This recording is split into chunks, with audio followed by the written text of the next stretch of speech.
here we go. I'm glad I didn't lose this image. This is by Jane S. She just sent it to me a few minutes ago. I'm going to put it into this folder with the other images that I've got, and we can get going. I do see some questions that I'm going to address first. Where's my onOne clinic? Week 8. Let's put it into this view, and there we go. Let's move that there. All right, so let me just look at the questions first so that we can address them and then move onward.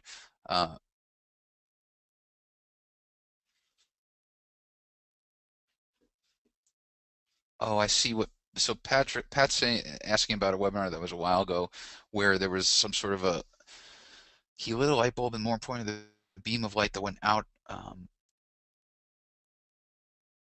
I'm not sure, Pat. I'd have to look into that. I apologize about the webinar. I think I know what you're talking about, but I'd have to look back to see what was done. It wasn't one of my webinars, so but let me look into that.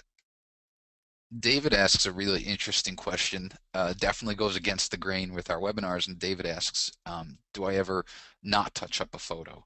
So do I ever just take an image and just kind of work on it as is? No, not really. There are varying degrees of touching up photos, I think.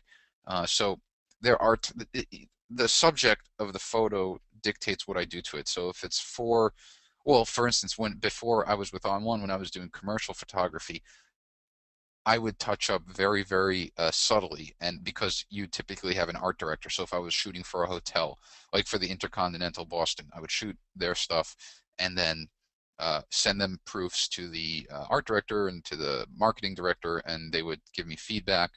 But typically, there was very light. It would be a very light HDR process and very, very little, if any, stylization, just some contrast and gamma boost. So yeah, I don't normally just take it straight out of camera. Even my iPhone shots that I take, I process them. So, but I don't think there's anything wrong. I think fixing contrast and levels and color saturation. I think to me that almost doesn't that isn't processing or touching up. That is touching up, I guess. The only time I would straight out of camera never touch a photo is if I was working for some sort of a photojournalistic newspaper or some sort of a periodical that you're not supposed to edit the images at all. So that would be that. Let me see here. Adam's asking what's my typical raw workflow? My typical raw workflow I could show you for the most part. So I'll go into Lightroom. I'll connect my I have a little FireWire CF card reader, and when I import, I'll go to File, Import, and I used to copy as DNG up until about a week ago. And then just recently I moved back to just copying the raw file. So I'm a Canon shooter, which means I get CR2 files. Nikon uses NEF, NEF. And the reason for that is I had a long dinner with a master photographer. His name is Vincent Versace. We were just the two of us eating sushi last week in Portland. And we went into this debate about DNG versus RAW. And I'm the kind of person when I have a debate with someone, I present my views, and if I honestly feel that their views, their argument is more sound than mine, I'll consider it. I'm not gonna. I'm not the. Photography is such a fluid, especially digital photography is such a fluid medium that it's hard to ever, be able to be grounded in any one particular thing. And that's why I love photography. Canon, Nikon, primes versus zoom lenses, RAW versus DNG. A good photographer will experience everything. And so I listened to Vincent, and his arguments with RAW is that it's the purest file. DNG technically, I think, strips out some metadata information, but what you get in return is you get a fully wrapped image. So when you're working in RAW, you'll get your RAW file, but you'll also have this second file. It's called a sidecar file. Usually it's an XML file. if you make any changes, so if I import an image into Lightroom here as a raw file and I make changes, if I want to show you the raw file with the changes, I have to give you both files because that sidecar file will have those changes in it. The raw file is never touched. Now, what Vincent, and so my argument was like, well, that's kind of inconvenient. And Vincent asked a simple question. His question was, well, how often do you give someone your raw files? And that question was one of the 1-2 punches, because he's right. I never, ever, ever give anyone my raw files. Not for any reason other than it's not warranted. So that coupled with the fact that there is no argument that your raw file from your camera is the purest uncompressed file, kind of got me thinking, and I said, you know what? I'll go back to CR2. So I kind of went on a little tangent, Adam, but I copy my images here, and then in the Lightroom, I'll do a few things. I'll typically render one-to-one previews, so the full res preview, which takes a little bit of time up front, but it saves time when you're browsing. Now this is my laptop. My production machine has all this already preset. I'll typically rename my files to the date-file name. That's enough for me. So I'll get the 4-digit year, 2-digit month, 2-digit day dash original file name.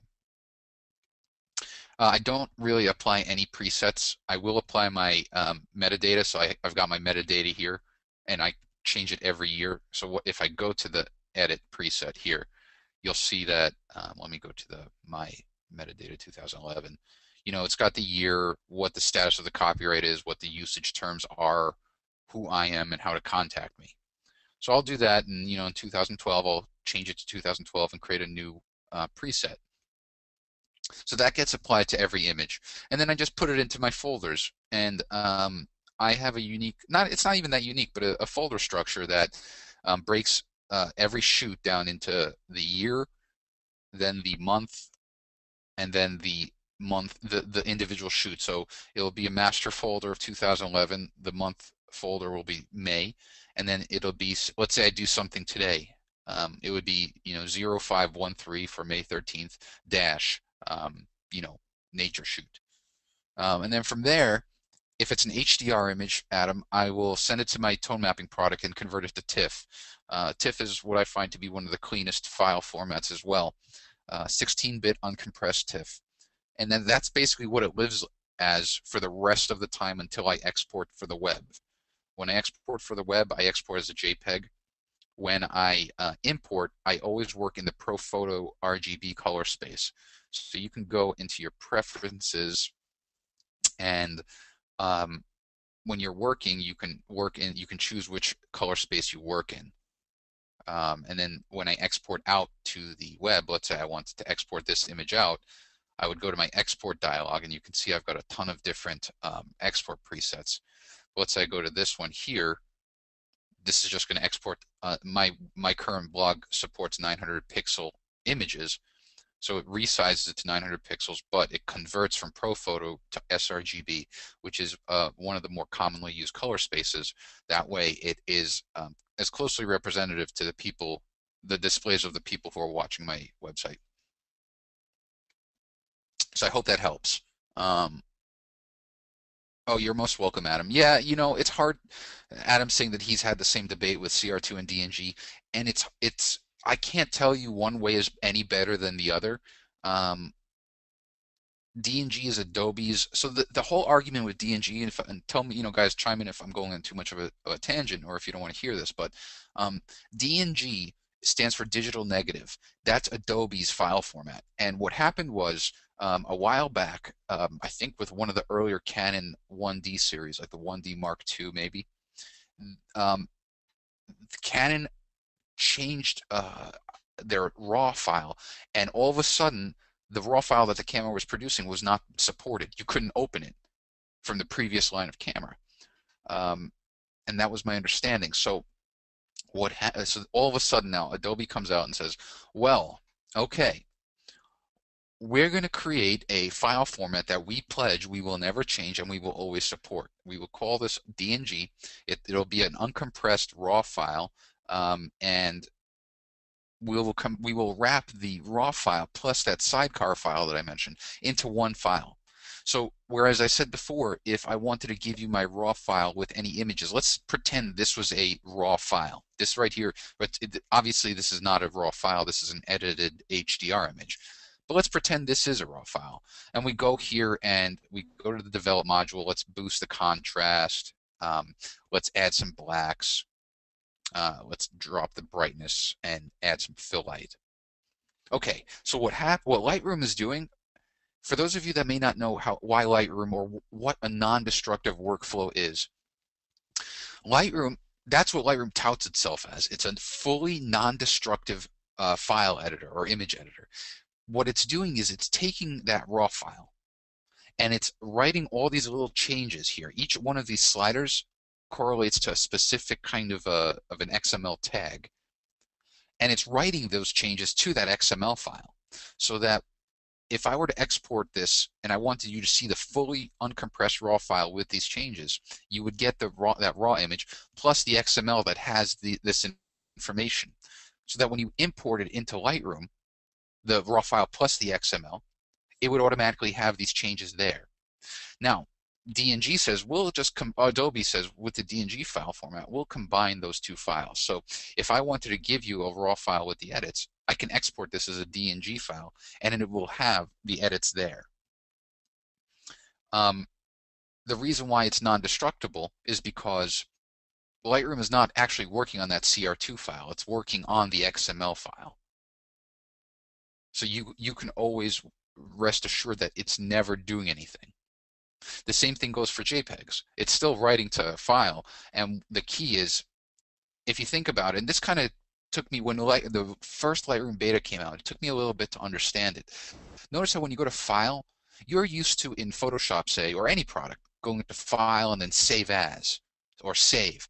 There is no save because you're never saving. What saving is doing is it's saving over the file. Instead, you have an action called export. What export is doing is it's taking whatever your current snapshot is and it's copying it to a new file. That's how it's non-destructive, is if you make changes and you put it to a different file, your original file is still there untouched. Oh, XMP, I'm sorry. I was just working on a new site working on XML. I apologize. Thank you so much, Jake and John. You're absolutely right. It's an XMP file. That's the sidecar file, not XML. I've got XML on the brain right now. So how do you do backups? So Don's asking, how do you do backups? Well, I've done a few webinars a couple months ago where I went over my workflow solution. And for the most part, it was very popular, but there were a few people who didn't really enjoy it, I guess. And I didn't understand why, because I always love learning about other people's workflows. But the point is, with backing up, what I'll do is I'll back up. I have a Mac, as you can see, and Mac has a kind of a built-in product called Time Machine. I use Time Machine only for system backup. Like, it'll back up my system hard drive and the applications. I have a separate product I use called ChronoSync. I can go to the website here. I'll just Google it, ChronoSync. Oops, I spelled it incorrectly. So it's I'll put the website in the URL. Now this is, I think this is Mac and PC. Oh no, maybe it's just Mac. But I'll put it in the chat module so you guys can click on it. This product, the reason why I like this product is because it lets me specify individual folders on my computer and back them up on a schedule. So what I do is if I connect to my, I'll connect to my production machine so you can see. This might make it a little bit easier. All right, so we'll go. My hard drive is bokeh. This is my Drobo drive. So here you go. This is my master photo library, and as you can see, I've got every folder from 1996, which is when I first started shooting digital. Oh no, 96 and 97 are scanned negatives and scanned film. From 2000 on has been digital, and so you can see. Let's say I go to 2010. I've got every month broken down, and then if you go into the individual month, I've got my shoots. Every one of these folders corresponds to a Lightroom catalog. So my Lightroom catalogs are broken down by quarter. So these three folders will be 2010 Q1, Q2, Q3, and Q4. I just like that because I like to keep my catalogs, the amount of images in my catalogs down in size. I don't want necessarily 10. In a year, I'll shoot anywhere from, I don't know, 25 to 35,000 images, and I don't want all of them in one database. So to back up, I just have ChronoSync backup this folder, and then I also have a backup. If you see here, if you go back one, I have a separate folder. So here are my actual images, master photo library. These are where my actual, back in the day I was shooting JPEG, then I converted to RAW, DNG, and then back to RAW. So everything is over here. And then these various folders here are like blog related or just some other projects. Like Antonio was the first, it was a blue domain template that I purchased. So everything Antonio related is here. This is my current blog. Actually, no, this is my current blog. This is my old blog. But if you go back one folder, I have this folder here called Lightroom Catalogs. And here I have my actual Lightroom catalogs. So you can see 2011, we're only in the second quarter, which is why I've got Q1 and Q2. The combination of backing up this folder and this folder ensures that I have every single thing I need in case the worst happens. And I have on-site backup and off-site backup. So on-site, I've got my Drobo, which right off the bat is a RAID array. So if one of the hard drives fails, I can pop that out and put another one in without affecting anything.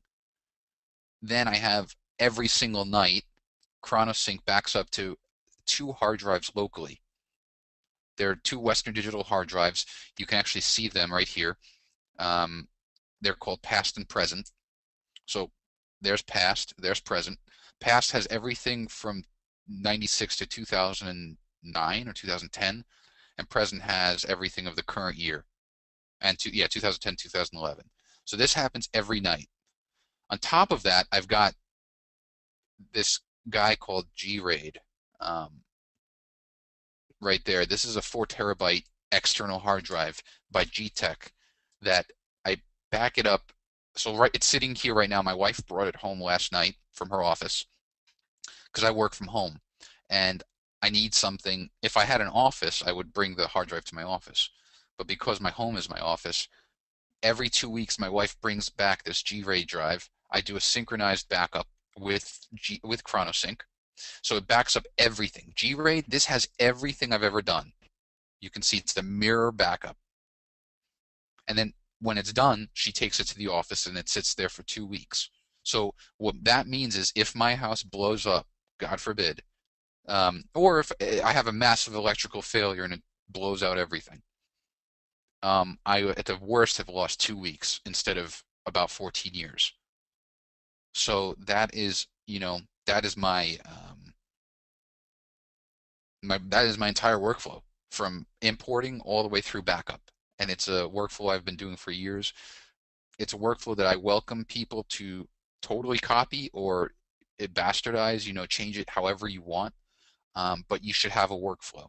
You should have a workflow. There should be a system in place. So that's that. And I'll be glad to talk about that stuff ad nauseum. Keep asking questions about that. Yeah, Jane, it's you can try to teach people, but it's all a matter of your individual personality. I have a touch of OCD. It's just the way I am. And so I like to have that kind of order and control. So, but it's helped me because I can pretty much find what I need pretty quickly. Let's go back to the questions. We'll do a few more questions, and then we'll actually work on some images.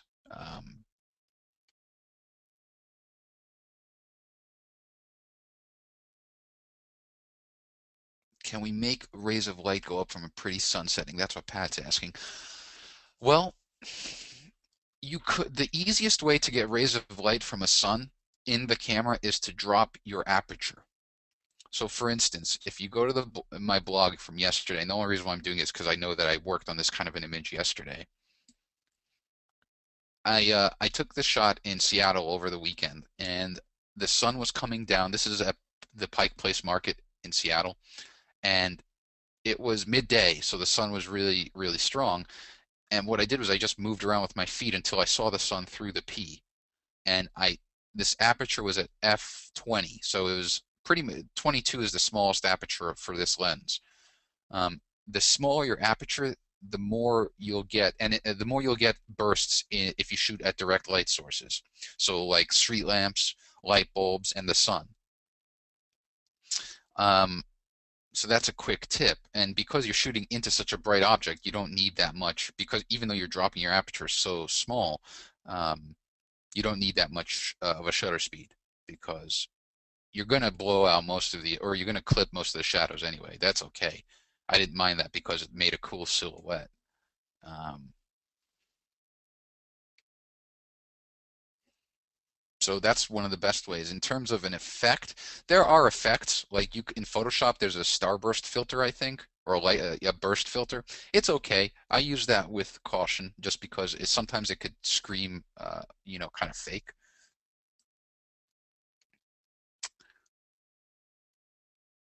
Let's see if there are any. Why do you use TIFF and not PSD, Adam? Again, this was not a debate. This was actually kind of an agreement in the conversation with Vince Versace, where we both agreed that TIFF was probably the cleanest file format. A 16-bit uncompressed TIFF is a perfect file format to use out beyond the RAW. The RAW you don't really ever want to touch. You want to leave the RAW alone. That's your blueprint. That's your foundation. So if you're going to work in any other file format, and hard drive space is not an issue, which for me it's not, I'm going to use TIFF over a PSD file, because a TIFF is more universally accepted. PSD file is a Photoshop file. And Adam also brings up a good point too. I guess there's a company called Crash Plan, and it's an offsite auto backup plan. So it's kind of like Time Machine, but offsite. There's there's Mosey, there's Carbonite. These are great offsite backups. So basically what happens is whatever interval you specify, say every 1 o'clock in the morning, your computer will back up your files to an offsite in the cloud server. This is great for people who do not have a lot of images or small images. But for me, it's not practical, because it would take months just to get the first backup going. Okay, let's work on some images so we actually get, something out of this instead of just hearing me babble. Let's go back to that folder with the images here, and let's actually work on Jane's first. That was an interesting one. It's on my portable hard drive.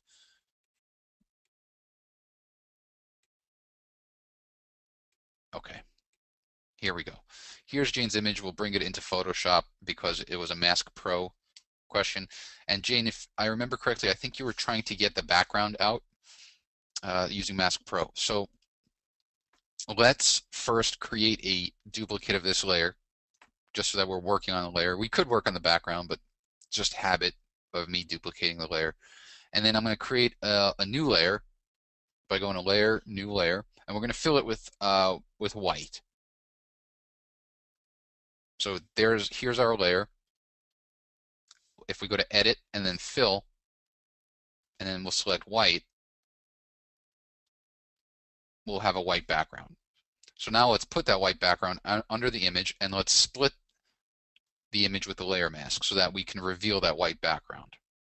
Now I always like to launch Mask Pro from the layer mask itself, because when I hit apply, it's going to apply to the mask and not to the image. It's kind of a non-destructive way to create a mask. You could launch Mask Pro from this layer, but it'll actually remove that part of the image, and you won't have it on the mask. So here, let's go to Mask Pro and let's see what we can do. Again, did not play with this image, did not touch it. I just saw it. It actually came about 6 or 7 minutes before we started the webinar. So let's see what we can do, if this is going to be successful or not. So I already have a few options if this in my head now that if this is not successful. When I start working in Mask Pro, the first thing I do is I always go to the flat brush and I try to brush away, or I make a kind of a border around my main subject. So in this case here, I'm going to take a small brush and I'm just going to brush around as close as I can to the whatever the horizon is, the mask horizon. So you can see I'm trying to get close without clipping any part of the head or the hair. But what this is also doing is it's reducing the amount of stuff I'm going to need to use the magic brush for. And same thing here.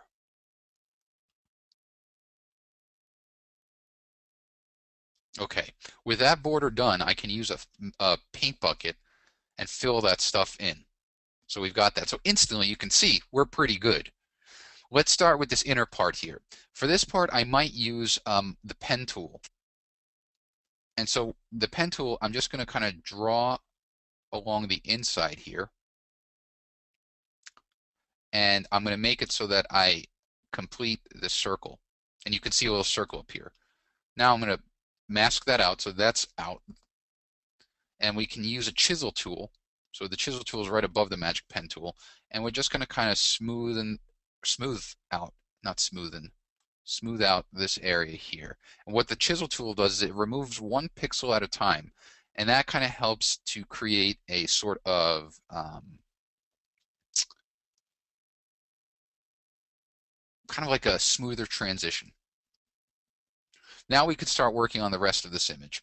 So I work in zones, in sectors. This is sector 1, sector 2, 3, 4, and 5. So let's deal with this here. The way we're going to work with this is we can actually try using the pen tool actually. Instead of using the keep and drop colors, let's see how the pen tool will fare for us. So because there's a decent enough contrast at the mask horizon, oops, let's just go back here. Let's undo that. Because there's enough of a transition, we should be okay with creating a border. And I'm trying to get as close as possible to the edge without actually removing some of the shirt. And I'm using my Wacom tablet to do this because I can't do this with, I don't actually use a mouse anymore. I bought one of those magic trackpads from Apple.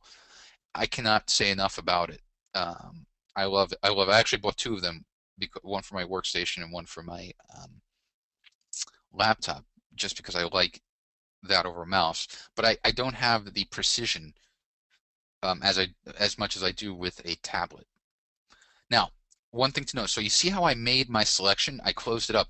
When you use the Magic Pen tool and you complete a selection, you'll notice this little gavel over here. Let me put it so you can see it. It looks like a little hammer.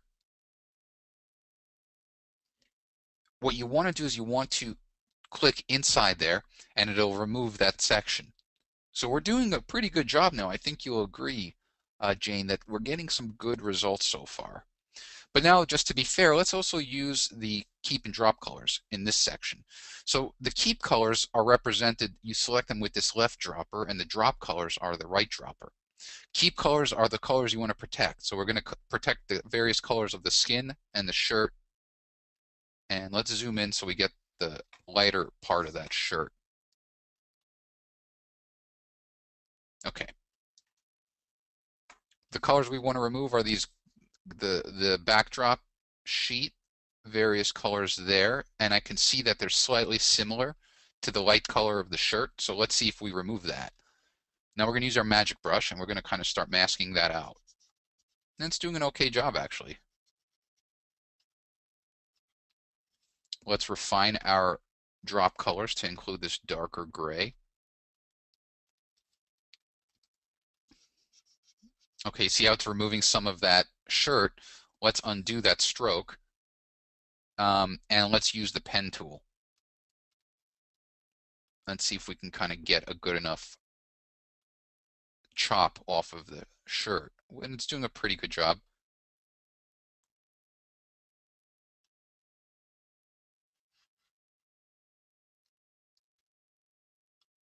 That's not bad at all. Let's use the chisel tool.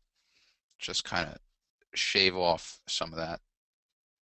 And if you paint it out a little bit of the shirt, just use the flat brush, change your mode from remove to restore, and let's just paint that shirt back in. So you've got that there. And then we can change it from restore to remove and just kind of shave off a little bit there. Um, Now, you remember how I said I work in sectors? Let's actually get rid of that right there. And we're okay for the rest of it for the most part. We can kind of tidy this up later. But I said how I work in sectors. What I mean by that is this is a new sector because there's different colors. There's mostly skin tone. So to work in sectors, what I do is I create new buckets, new sets of keep and drop colors. Now, I create a new set by hitting this left icon. And you can see how now there's a new set. It breaks at that line. I turn off the old set by clicking on the left column. So it goes from gray to white. That means that Mask Pro will not look at these colors. It's going to keep them in case you want to go back, but it's not going to compare them. I'll do the same thing with the drop colors. Create a new set, turn off the old sets. What I can do now is I can select a new series of keep and drop colors. Select the various colors of the head, and then select drop colors. There we go. Now let's see if we can kind of keep these strands of hair up here. We're getting a good separation. Got a little bit of the head out, you can see there, because there might be some reflection. So we can do one of two things here. We can either use the restore brush and kind of paint that back in,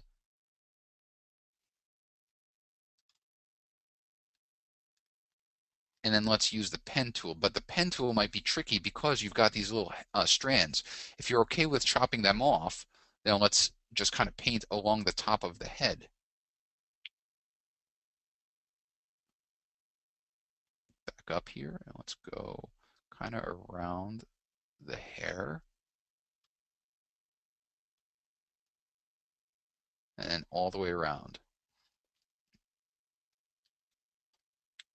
Oh, I was in restore mode. So this is something that I typically preach, and I totally forgot about that. Now it looks like there's kind of a gray afro. But what you want to do is anytime you select a tool in Mask Pro, the first thing you should do after you select the tool is look at what mode you're in. So I was in a restore mode. What I actually want to do is change to remove mode and click in, and that actually removes. So this is pretty good. This is not bad, actually. We can take the chisel tool and kind of soften that up a bit. And then let's use the remove brush and just kind of see what we can do here. This might be a little tough because if we zoom in, the hair is very similar to the background. So let's see what we've got. Let's create a new set of keep and drop colors because it's a new sector. Let's select some of this hair color, kind of a highlight there, and then let's select the background colors. This will probably fail because the colors are so similar, and you can see I was right. It fails because it's too similar. This is where you kind of will run into some sort of a problem. You could be very, very slow and use the pen tool. So we could kind of start down here and just kind of really quickly go down the shoulder and around the hair here. And it's gonna be, you're gonna kind of have to work with what you've got. Maybe try to cut out some of the spiky parts. But we'll continue on here. And then just finish this up. Let's actually get the ear in so we can kind of save ourselves some time. So this might not be very, very good, but you could just shave some of this off and just play around with it. If you kind of round out the hair and the structure of the head, it's actually not noticeable. Now, what I would also do is when I'm done, I would go through I would outline the entire image with the chisel. Just do a once over because it'll do a really nice job of smoothing out the transition area. And then when we're done, we'll go to File, Save, Apply. I hate when this does this. This happened to me yesterday. Every now and then, Mask Pro will just not apply. So everything we just did is undone. But if that happens, what I typically do is quit out of Photoshop altogether and go back in. Unfortunately, we'd have to do it again, but it should go pretty quickly. So I hope, Jane, that kind of gives you an idea of what you can do. But once you create that mask, you can kind of put any other background behind it. Mike, by mode change, can you let me know what you mean by that? Do you mean the remove and restore in Mask Pro? Because I'll be happy to spend more time on that. And Randy, I got your question. We can definitely work on that. All right, Mike. So Mike's wants me to explain the remove and restore mode in Mask Pro. So let's just go back to Mask Pro. This will be easy to show you. When I go into Mask Pro, one of the first things I do is I go to Window and Zoom Window because it puts the image on a white background and it hides all the distractions of your desktop. All right, so Mike, pretty much every tool in Mask Pro has 2 modes except for the Magic Brush. The Magic Brush has 3 modes, and I'll explain them. The 2 primary modes here are represented by 2 little icons. The first icon is kind of like a transparency checkerboard icon, and the other one is this kind of jewel icon. The transparency is kind of an erase mode or a paint out mode. The jewel is a restore or paint in mode. So watch. If I'm painting out, if I want to remove this background, I would use the flat brush and I'd use this remove mode. And you see how it's removing? Now, by default, Mask Pro shows you a transparent background. But if you go to View and then go to Mode and select Composite or hit the 5 on your keyboard, it'll show you the white background. So I'm like, all right, I'm going here, I'm painting, and let's say I paint out the ear of the grandfather. Well, I didn't want to do that, so I can quickly change my mode from remove to restore and paint that back in. And I can also paint the rest of it back in if I wanted to. So that's the primary difference between those 2 modes. Now, with the Magic Brush, you've got the restore mode and the remove mode, but you have this kind of half and half. This will actually restore and remove at the same time. Not the most effective mode. I typically am 90% of the time I'm in remove mode because I'm typically removing some part of the background. If I painted something out that I needed to keep, I would probably just use the restore mode. I don't typically use this hybrid mode. So every tool has one of these modes. And earlier I was in the restore mode with the pen, so I made my selection. So let's say I just kind of make my selection. Let's say I quickly want to paint this in. I can just, with the restore mode on, hit it, and it paints that in. So I hope that kind of clarifies, Mike, what those 2 modes are. Let me know if you still have questions. I'll hang out for a second until I see your response. Okay, cool. Let's close out of here. All right, let me see what questions came in. So Jane, I'm glad that helps. I hope it. Rex, a lot of times when using photo tools, the effects don't apply when going back to Photoshop. I found that by edit menu. Yes. So Rex, make sure, confirm with me that what version of Photoshop you're using and what version of the Perfect Photo Suite you're using. What Rex is saying is, let's just take Jane's image really quickly, and let's run it through Photo Tools. This happened to me about a year ago. Let's just add Daily Multivitamin. Okay, so it boosts the vibrancy and the contrast of the image. Here's our image now. Now, what happened to me was, and I think what's happening to Rex is he would not see this layer. It would be as if it did not appear. In actuality, what happened was Photoshop did not advance the step. So you see, if we go to open here, there is no Photo Tools layer. What I had to do is go to my History tab and then move it over 1, and then it brings that action in. So Rex, if you're still getting that as well, contact our tech support because we should be able to help you out. But that is the thing.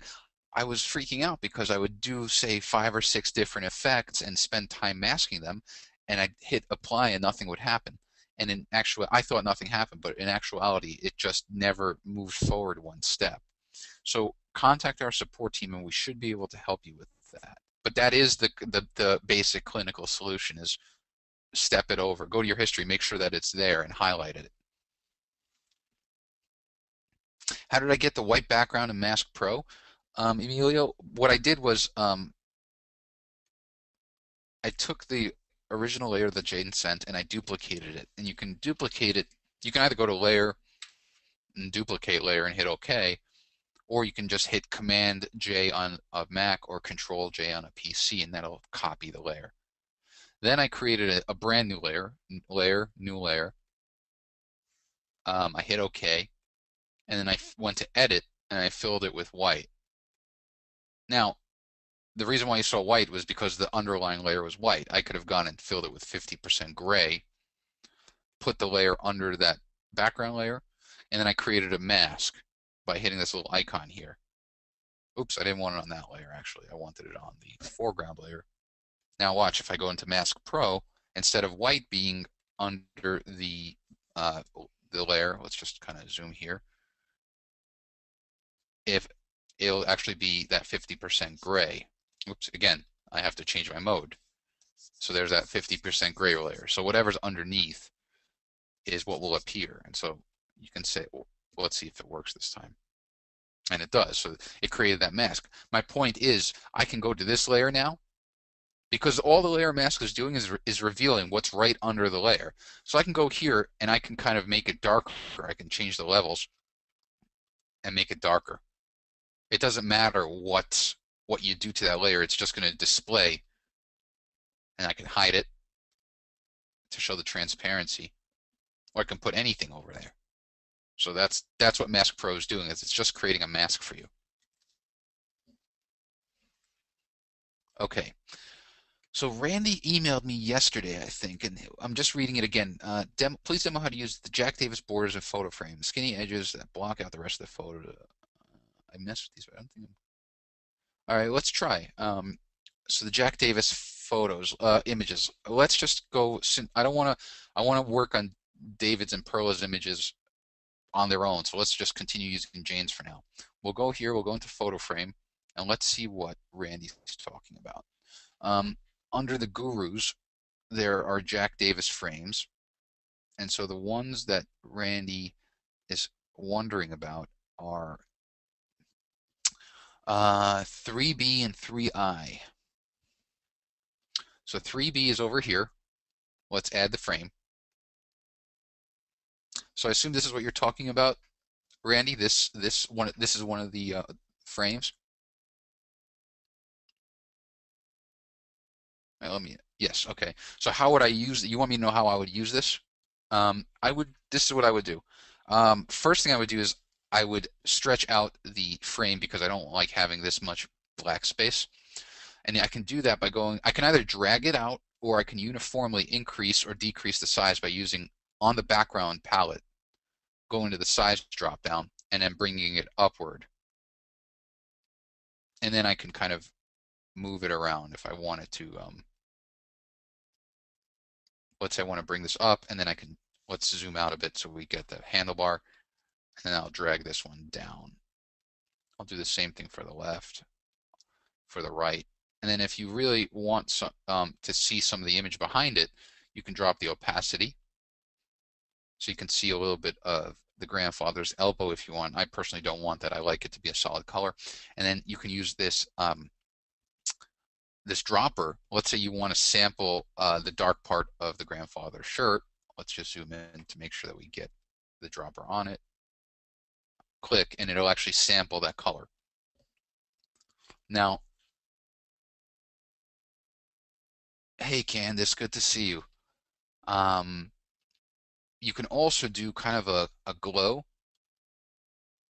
You have to turn it on. And what it's doing is it's going to add a little bit of an inner glow. You could, or outer actually, you can do one or the other. I'll do an inner glow, and I'll change it to be yellow,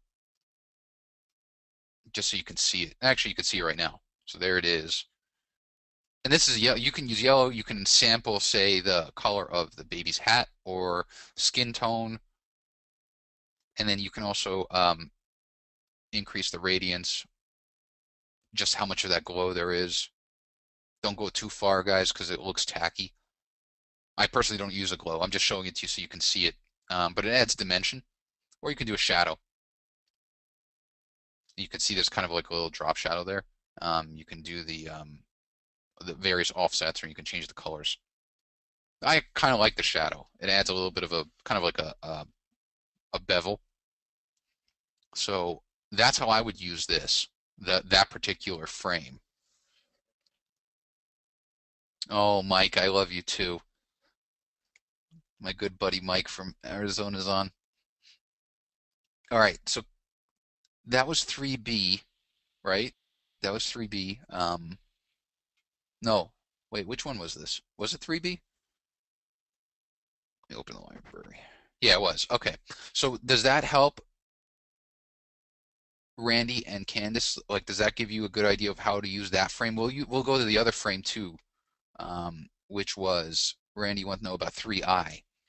So 3I is this next one. So let's do this. Let's close and let's delete that frame so that we start back at the original. Let's hit open library and we'll go to 3I, which is right here. Let's add the frame. Okay, this one, let me see what did this do. Oh, wait a second. If we put the image on top of the frame and then we kind of drop the no, that won't work. This is an interesting frame.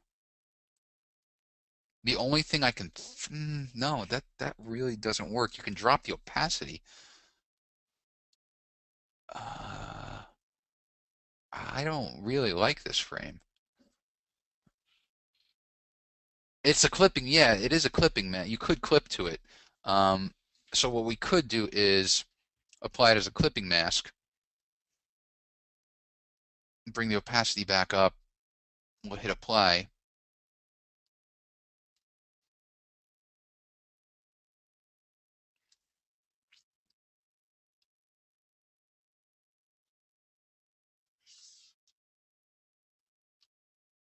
And so you've got the image clipped to the frame.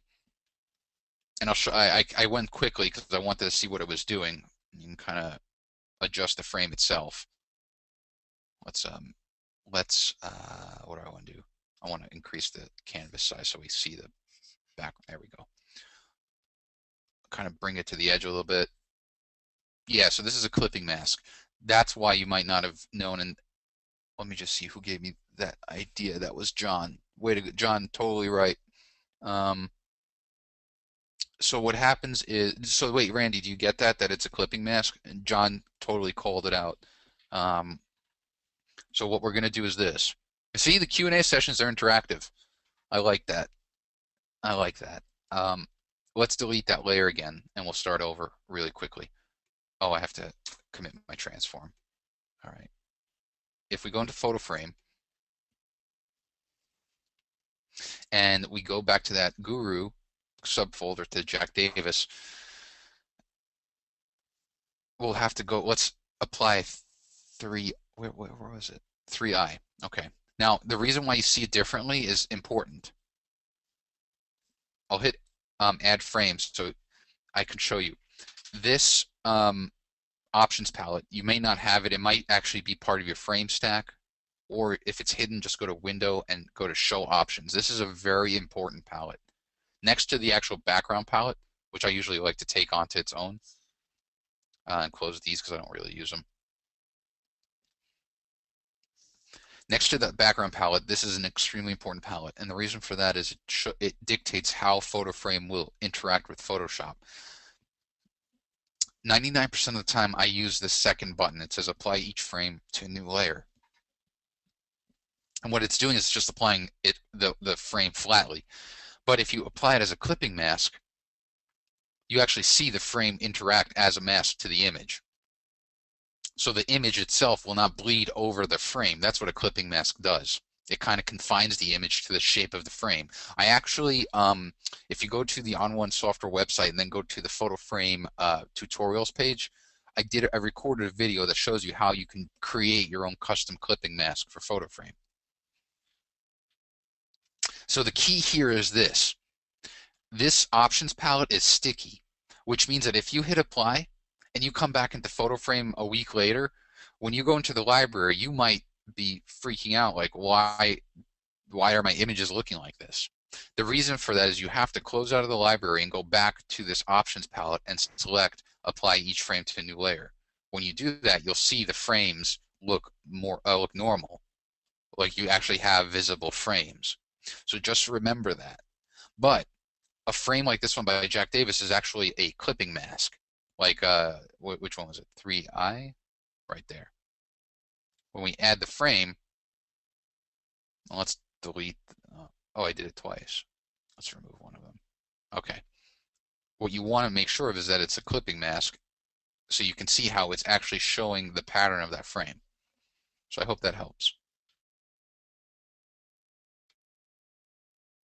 What do you mean, Candace? So that's kind of what you would do with that particular one. But remember, guys and girls, change it back to the second radio button if you are using a typical frame. Okay, let's see if there are any other questions. Otherwise, we'll move on to another image.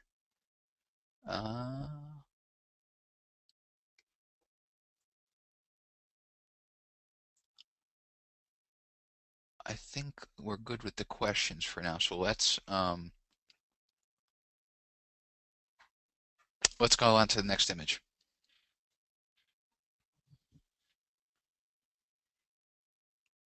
Let's see what David had. Let's see what this image is. Oh, right. This was a cool image. Um, David sent me this image and just kind of wondering, is there anything that what would I do with this image? Truthfully, not too much because it's a pretty cool image. Now, I wouldn't probably even try to mask out the background because it's so blown out that the background would not really look good. What I would do is let's experiment with some things. And this is exactly what I would do if this was my image. I would look at it.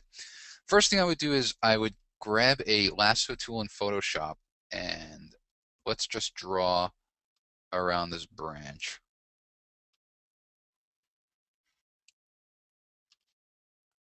And then what we're going to do is we're going to go to Edit and then Fill, and we're going to change our use to content aware. Let's see if it does a good job of filling that in because I want to get rid of those branches.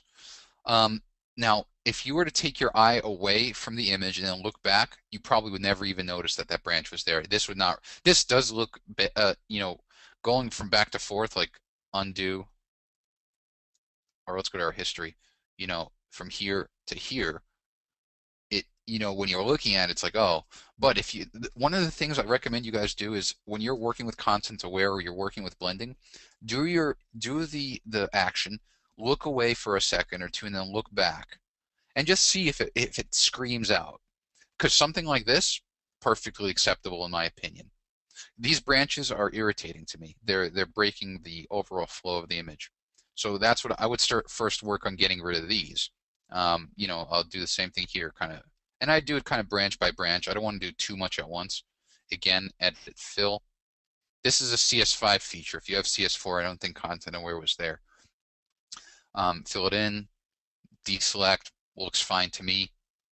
That's why I love trees, I love sand, I love pavement, because they're repeating patterns that unless you're doing pixel peeping, like you're zooming in and really studying the transition of the pixels at face value, especially if you're putting this on a website, no one's going to tell.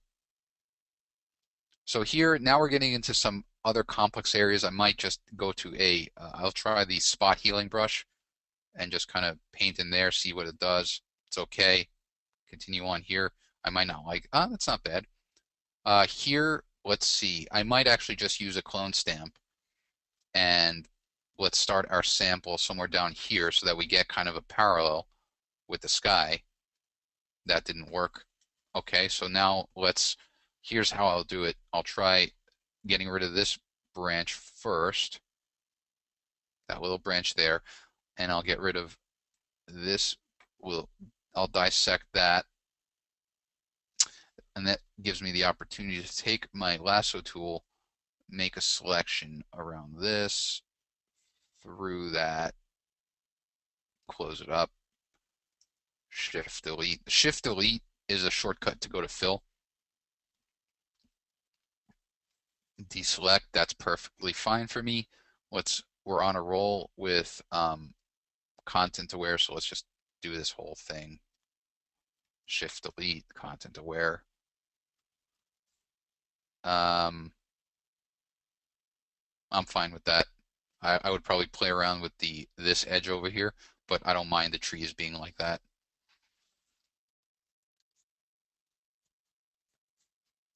Don, I didn't see your question on perfect resize, so do me a favor and if you can, resend it in the questions module. John, content aware in small sections. I'm not sure I understand the question. Oh, do I do content aware in small? That's what I do. I do it in very small areas. I try not to do big things. Like we can try this. This might actually work pretty well if we want to get rid of this circle. Let's see if it actually fills it in. Nope, messed it up. But here, this is the fun thing. I think if we redo it, it'll have a different result. No, it's the same. All right.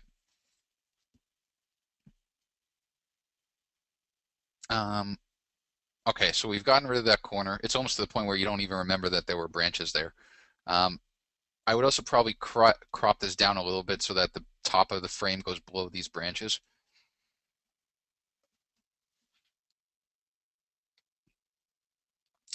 Dave, are you on this? Let me see if Dave's on the attendee list.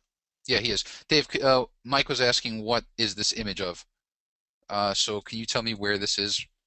And I'll share it with everyone. All right, now I definitely want to bring out these rays. So let's go into Photo Tools and see what we can do. Like to me, my focal point is over here, so we're also going to use a little bit of focal point. I'm going to use the basic brushes, and I'm going to go to the Brush More Dynamic Range brush and add it.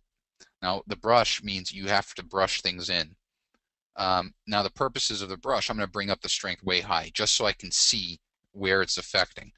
So you can see how it brings out a lot of that local contrast, and it makes it much more apparent. Now, it's too strong here. I just bring it up so I can see where I'm painting. Now I'll bring it down to 0 and just boost it up a bit. I'll then change from paint in to paint out, rather, and I'll remove some of that, just so that I have a nice transition. So that right off the bat, I might bring it and see what it does up here for that flare, because that is an awesome flare. This is an awesome shot. The sun's busting through. I assume this is mist from the water or steam. Great shot. Blown out over here. You can always crop down. I might even crop it in a little bit so that you remove some of that hot spot. And then what I'll do is I'll go to the lighting effects. I'll go to the dynamic light effect, and I'm going to go to darken round. I'll add it to the stack, and what you've got here is this masking bug. Anything inside the bug is dark. So watch what I'm going to do. I'm going to go here. I'm going to kind of make the bug around a custom shape like that, and I'm going to invert it. So everything but the bug is dark. It's a bit too abrupt, so I'm going to kind of drop it down and boost it up a bit. So what we have here effectively is a custom vignette.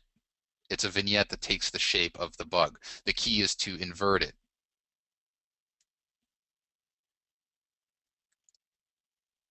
And then if you want, say, this to be brighter, what you can do is you can select the brush here and then just paint it out. And what it's doing is it's painting out that, because I do like that. That's cool and this is cool, so I want to paint that out.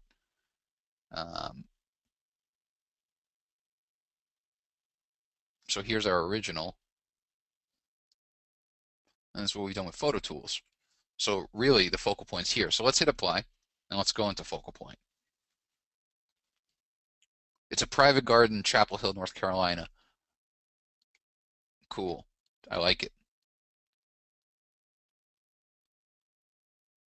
Oh, all right, Don. Don has a question. Don's planning to make some large poster-sized prints using the tiling feature in Perfect Resize. Before I waste a bunch of paper and ink, do you have any tips on cutting and joining the individual panels? Okay, we can try that out. All right, now let's go to focal point here. Let me just finish this up, Don, and we'll take a look. All right, let's reset this. Let's put the focus bug here, and let's change the shape from round to planar. Let's just see here. Let's adjust the directionality and the positioning of that bug. And then let's drop the amount. Yeah, that's looking pretty good. Let's boost up the optical quality a bit so we get a little bit more detail in the autofocus area. Now let's drop the brightness. Boost the contrast way up. At this point, might as well clip and blow the shadows and the highlights. Might as well.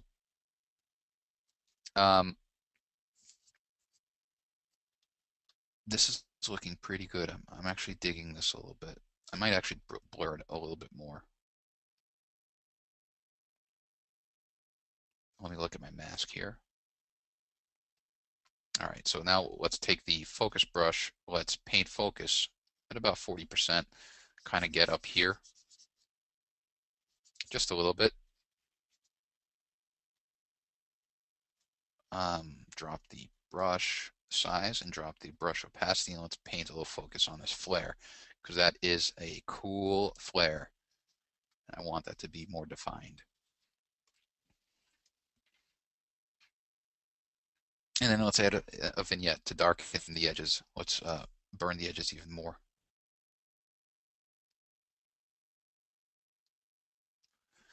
Okay, and apply. So Dave, what do you think about that? Do you think that's gives you an idea of kind of what you can do with the shot? Yeah, save and send. You you got it. Save it. PSD week 8 done. All right. We'll just add a.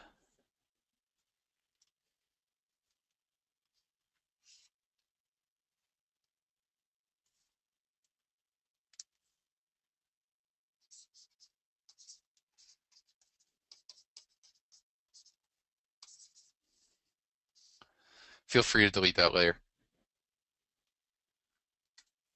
All right. Now, Don's. Actually, let's go back to that image. Let's work on Dave's image here. Let's hide this layer for now. And then let's go to perfect resize.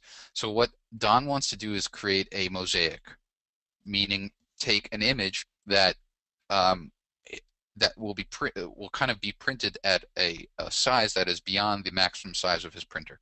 So let's, for sake of argument, assume that we all have a standard, 8.5 by 11 normal, bubble jet, inkjet, laser jet printer. But we want to print a 5-foot image. Okay, well we can do that with perfect resize. Let's change the size of the print. So right now this is a pretty large print right off the bat. Let's increase it. You can see it's a 44 inches wide by 32 inches. So it's a big image. Let's just go here and let's go to let's do a big one. Let's just go to 120 inches. So that's and it'll automatically go here. So now it's 120 inches. It's a 271% boost. What we can do is we can turn tiling on. So the way tiling works is you put in the size of your paper. So let's say you have 8 by 10. It will automatically print, and it'll say this will take 135 pieces of paper. It'll print. This is page 1, 2, 3, 4, 5. Now, Don, one of the things that you probably might want to do is include some sort of overlap. So you can do, say, a 1/4 inch overlap, so 0.25 inch overlap. Now that increases the number of pages because you're kind of losing some of that information, but it gives you a little bit of play for where you, whenever you want to take, say, this image and this image, you have a 1/4 inch to overlap them without having a seam. Your file type you can choose as TIFF or JPEG. For the purposes of this, I probably would just do JPEG. And then your path, where you want perfect resize to save those images. And you will have 160 images that you will send to your printer. And when you're done, you have the ability to save that kind of collage. So, Don, let me know, does that help with what you were asking about?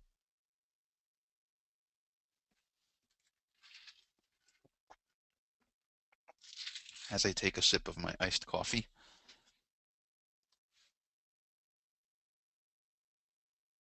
Are there any questions with what we did here in Perfect Resize before I move on?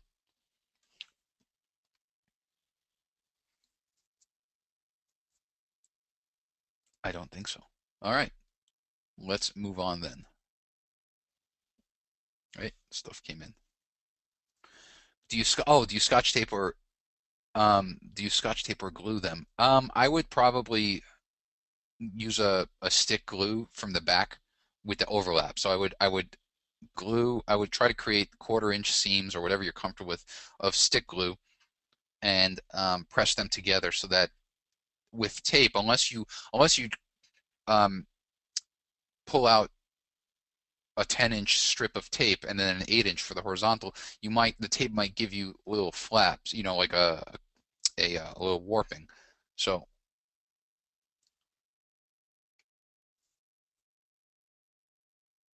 why did you keep it at 72 DPI? That's what the Jake asked, why is this 72 DPI? That's the resolution that I got with the image, I think. I didn't change it, but for print, if you drop down the resolution here, you'll have some best practices. So for a Canon or HP printer, should be 300 pixels per inch. 72 DPI is what, or PPI is what I export for my blog. Between 72 and 120. You don't need 300 pixels per inch to put on your website. That's just overkill. But for printing, typically from 240 to 300 or 320. So Don, does that help in terms of what I do? I do the overlap. I do not butt them against it because you'll see you'll never be able to get all 160 pieces of paper flush at the edge.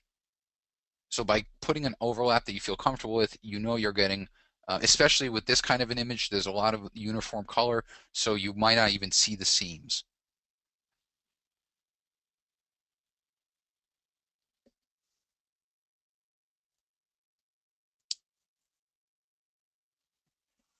What did David write?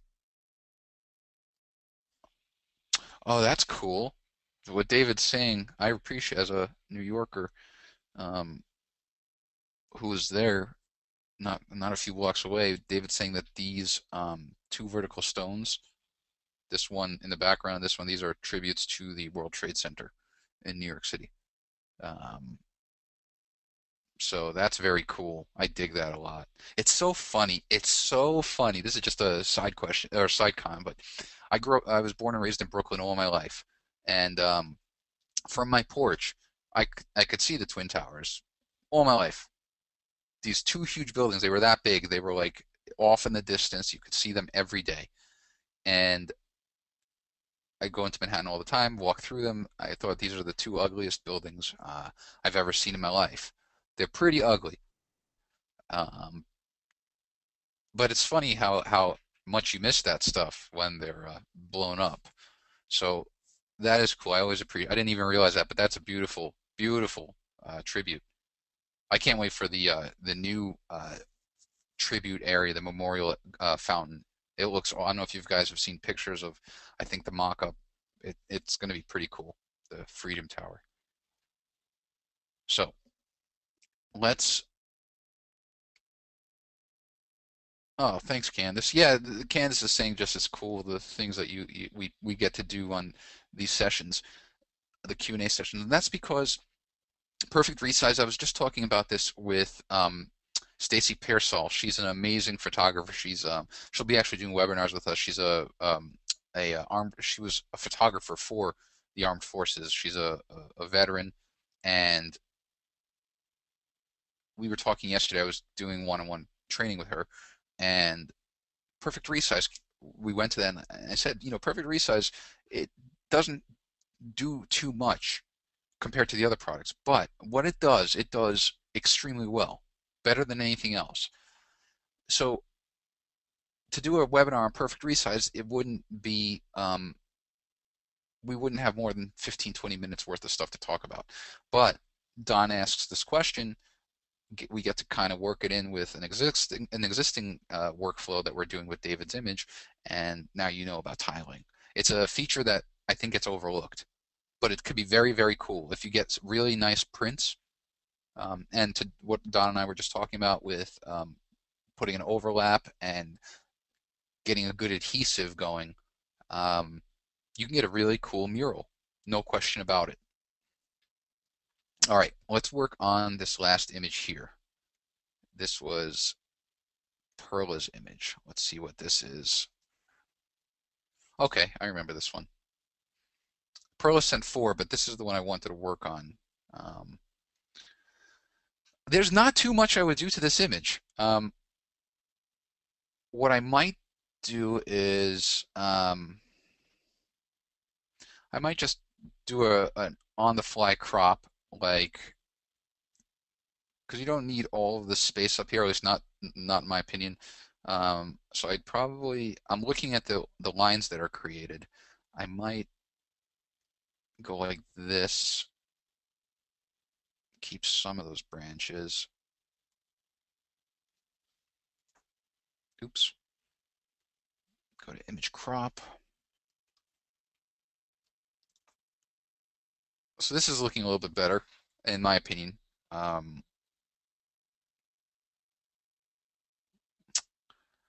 me see what another option is, doing something like a landscape crop, kind of something like that.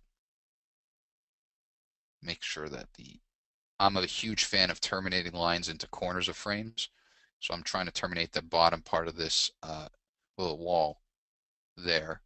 Let's edit crop, see if this one jives. Oop, image crop. That's kind of cool. Granted, this is shot at a distance. I don't know what the aperture was, so they're slightly soft, but let's pretend that they're tack sharp. I actually like this image, this crop. This is a pretty compelling crop. I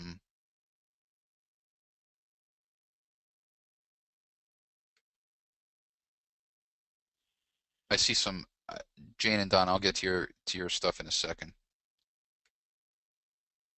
And yeah, gallery wraps. That was the biggest thing with perfect resize, and I'll show that to you guys too. The gallery wrap. Okay, so with this here, let's go into Photo Tools, and let's right off the bat. I'm going to apply an effect called pastel colors. I've used this plenty of times. Pastel colors will bring out some of the yellows and greens of the image, which is what I want to do. It's under the stylized effects category. So let's go down to pastel colors here. Now let's hit add to stack.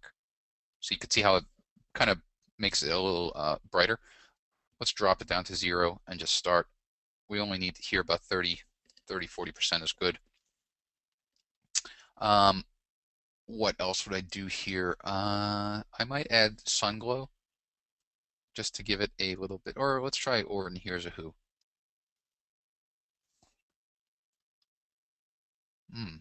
That didn't do anything. I added a weird texture. Let's reapply it. There we go. Okay, this I like. Let's bring it up pretty strong, and then let's mask out the people. But we'll drop the opacity. So I'm just kind of masking these guys out so that they're a little sharper. Because what the onOne processing is actually a pretty classical processing style with Photoshop, where you use a Gaussian blur to kind of give this ethereal fantasy look. And now what I might do is go to the lighting effects and then do kind of what we did before, except I'm just gonna go to the light and round. Just put it here.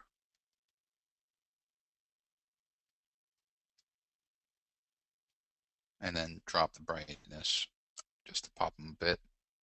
And then I'll paint out that top part of the grass. So it's, there we go. If we show the mask, yep, that's good. Let's just kind of close that up. Yeah, so that's kind of what I would do here. Looks kind of, you know, serene. Hit apply.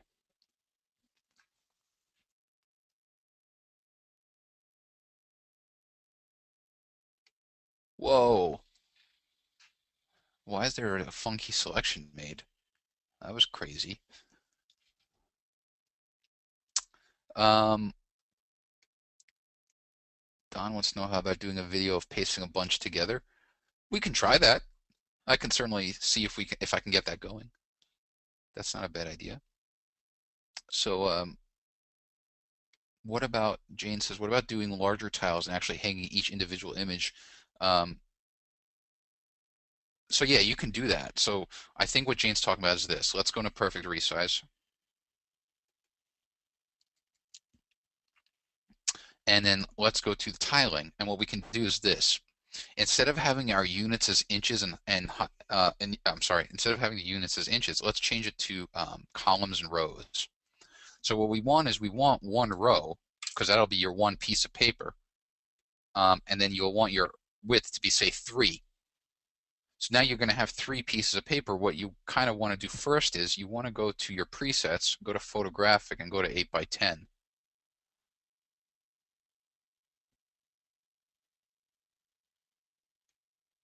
Now, for this particular height, you would need multiple images because um, it wouldn't fit on 3 pieces of paper. You'd have to actually crop this down.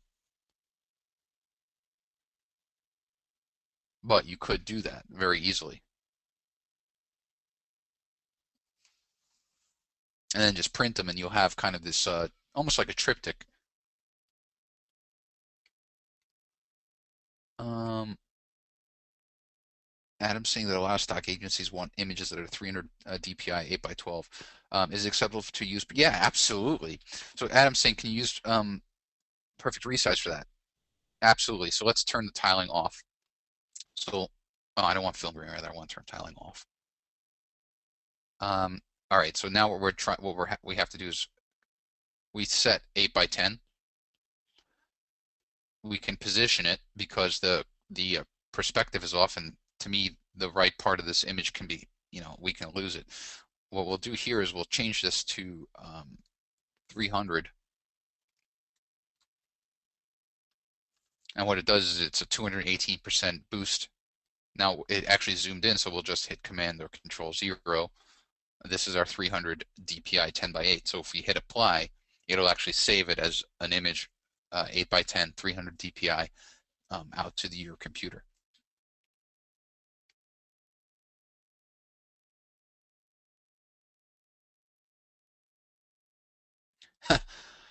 So I'm saying Gaussian blur, Don. So fair enough. Don's saying that it should be Gaussian blur. I guess it's my New York thing where I'll say Gauss, but it is Gauss. Um, so Don is trying to evangelize that it's Gaussian blur, not Gaussian blur.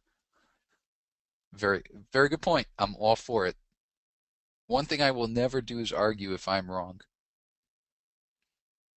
Let's see, what else do we have here?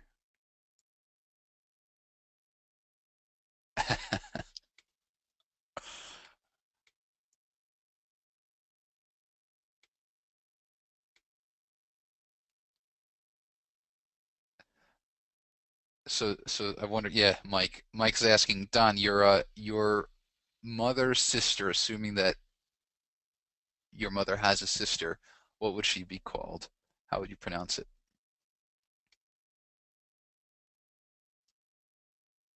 Adam, I mean the upres to 300 DPI. That's the whole thing about perfect perfect layers, not perfect layers, perfect resizes. That the upscaling is it uses a proprietary fractals algorithm that is excellent. So I would definitely, I think you'd be fine using it.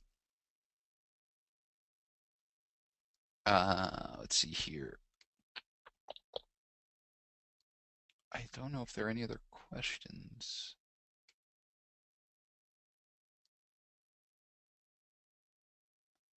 So wait, Mike or Gary was saying, in his opinion, it loses the frame within a frame if you crop that much.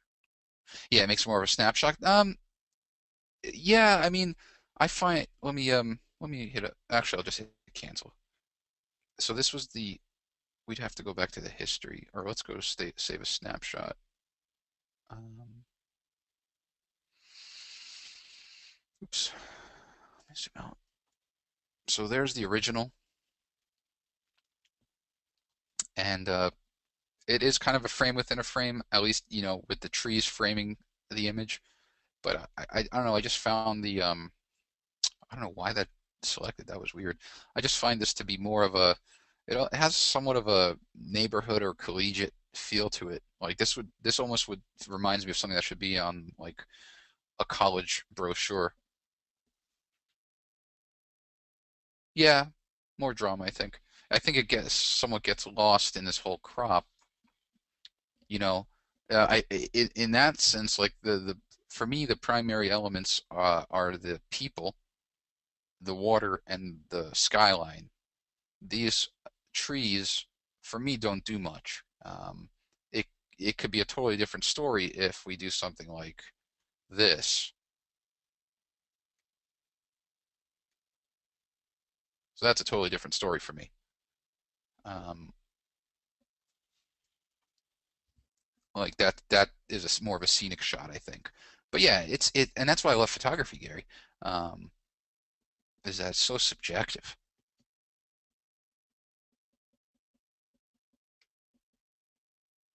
Um,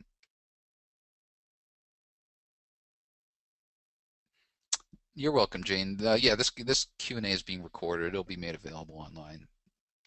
Too much negative space. Where? Wait, John, are you saying you think there's too much negative space in this full crop? Um,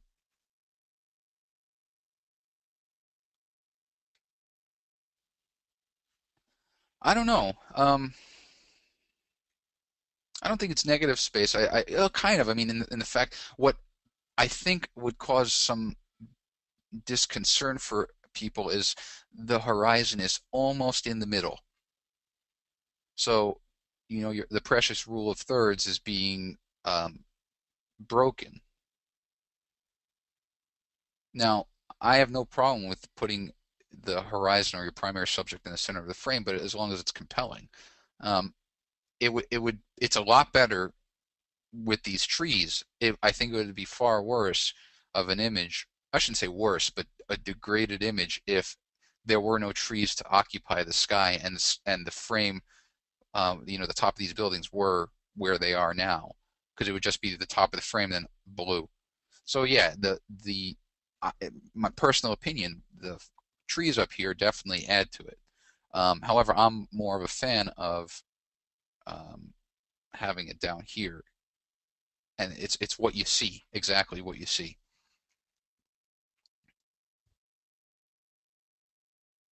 Put in one of the good sky backgrounds.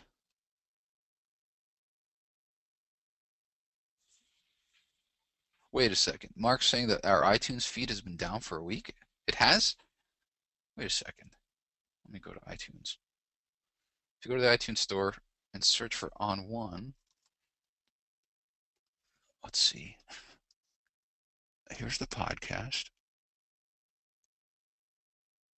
Frank Salas. Let's play. Oh, but you know what? It's missing. I put a video up the other day and it's not here. Okay. Thank you for that. Oh, try to download. Um, it's downloading.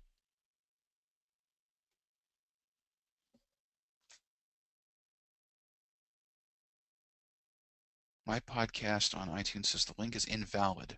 All right, I've got another person, Mark, that's confirming. So let me look into that. I can definitely take a look into that. That'll be something I'll do as soon as this webinar is over because that's a priority. Thanks for that heads up, guys. So let me see here. Yeah, the Lori Excel one's not up there either, and that should have been up there as well, John. Okay, yeah, Harvey, I will look into this once we're done. But who just asked me to put? Oh, Gary asked me to put a different sky in. Sure, let's try it. Let's get a sky going. I think I have a sky in the roller coaster shot. Yeah. Okay, so let's send that to Photoshop. So this is a sky I took with my iPhone. Let's rotate the image so that's just vertical. And let's copy it and just paste it here. Let's go to the layers. Okay. Let's do a free transform really quickly. That's fine.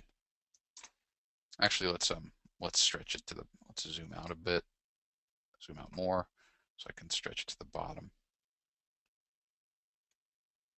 Okay, now let's duplicate, or let's commit this transform, duplicate this layer, put the layer on top, and let's split the image. Let's go to Mask Pro. All right, so what we're going to do is try to replace the sky with the cloudy sky.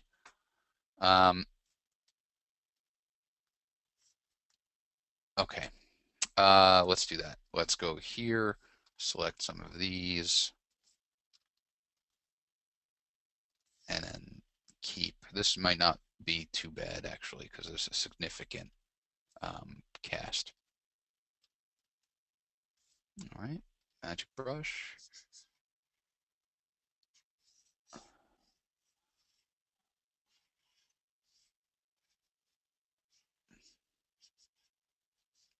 You can see as we're painting, look at that. That looks pretty cool, doesn't it?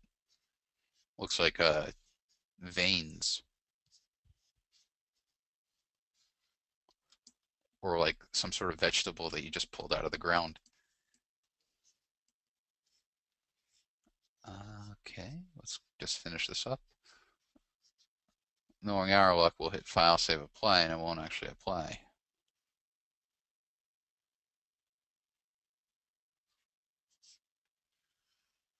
All right, almost done.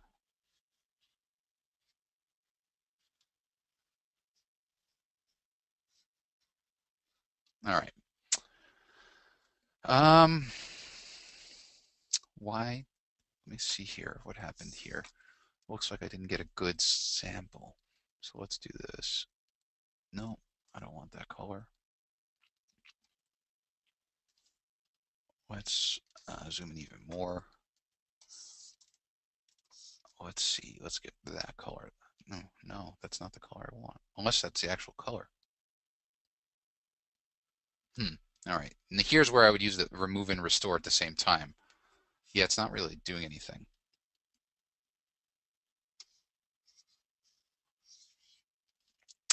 Mm,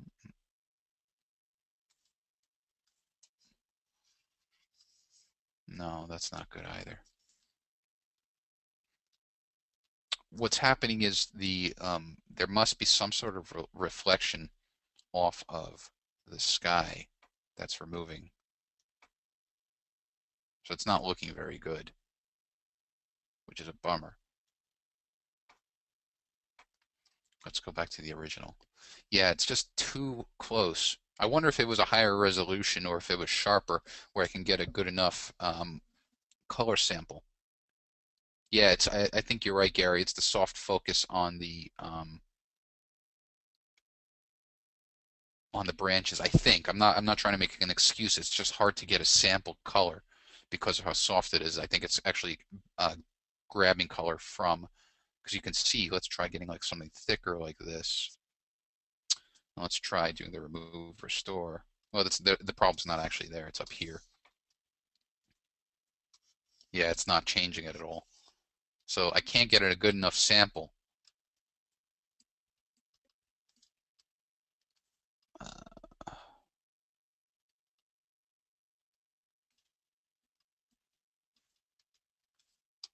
No, no, we won't be able to do it. I mean, we could just kind of file save apply and see what happens. So there's, I mean, I do like having that sky there. It's a better sky. We could kind of go to the layers, or let me do an adjustment layer for the levels and brighten it up a bit. Maybe we can kind of blend it a little bit. Yeah, that's kind of okay. It almost looks kind of natural, doesn't it?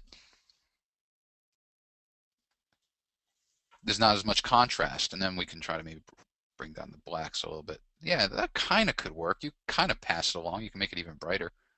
Because we're adjusting the sky layer only, you can kind of blend it in. So I mean, that kind of can work. You could take the sky layer here, and you can, if it's a large enough layer, you can actually move it around, to where you want. But the key here is, everyone, that what you'll also want to do is go to your mask here. Because the water is reflective, you'll want to take a brush and at a very low opacity, like 10%,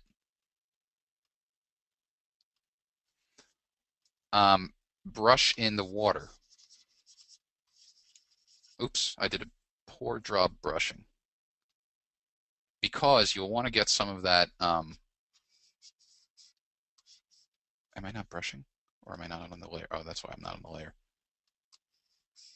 You want to make sure that you get, oh, I see what happened. I need to, you see how it's not stretched to the bottom, so we need to stretch that down.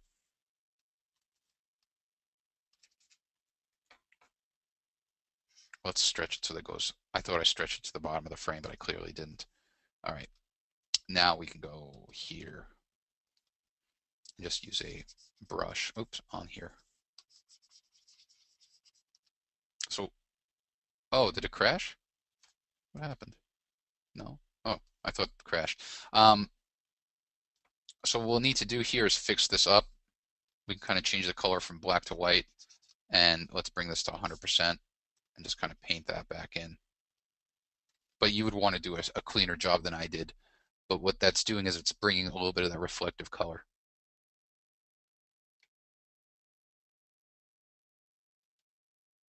Yeah, Jerry and Joseph for giving me some good tips, but um, let me save this one too so I could send it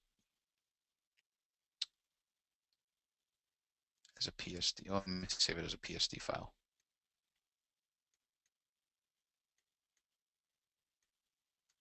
So you can play around with this, Perla. Uh, um, all right, now I almost want to get this fixed. Yeah, Mark's wondering if I ever use the backslash to show the mask. Yeah, absolutely. What? Let me just send these two. Oops. Let me just send these two images really quickly to show you what Mark's talking about.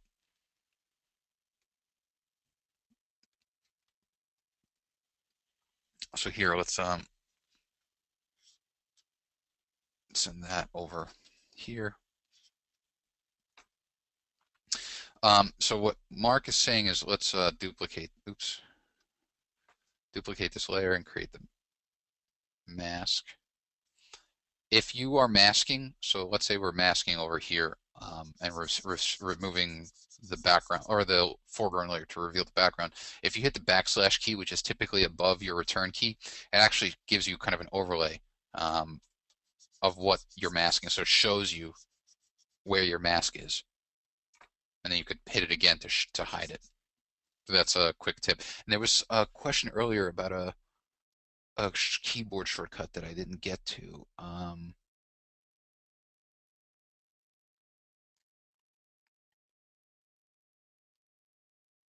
can't find the keyboard shortcut question. Oh, what is the command key for content-aware fill? Gary, the command key is Shift-Delete, which is your fill, and then you'll go to Use, or Shift Backspace, depending on your keyboard, and then you'll go to content-aware. But you'll want to make a selection and then do that. Or you can go to Edit, Fill, same thing.